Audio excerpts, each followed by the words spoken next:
In this guide, I'm going to show you how to use the token trader in Raid Shadow Legends. This is Aiden from JustBoz, and before we get into this guide, make sure to like the video and subscribe to the channel with all notifications on. It really does help with the channel, and it lets us know that you want more content like this, so we greatly appreciate it. If at any point throughout this guide you did have any questions, just ask them down in the comment section below, and we can help you out further. I'm going to be doing my best to reply to every single comment down there. Now we're going to start on the Bastion. What you need to do is just scroll over and select the Guardian Ring, and then from here you could select the Token Trader tab. From here you can exchange life tokens for legendary champions, so just choose a champion, check the required number of life tokens, and then confirm the purchase to add that champion to your collection. The Token Trader has two different sections. The permanent champions are always going to be available, but each one can only be purchased once. Rotating champions are available for a limited time and change when displayed timer expires.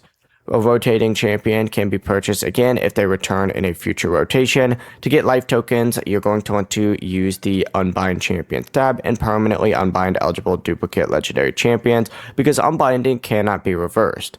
Review the token trader cost before sacrificing any duplicates. Before you do leave, make sure to like the video and subscribe to the channel with all notifications on. It really does help with the channel, and it lets us know that you want more content like this. We'd greatly appreciate it. And if at any point throughout this guide you did have any questions, just ask them down in the comment section below and we can help you out further. I'm going to be doing my best to reply to every single comment down there. Peace.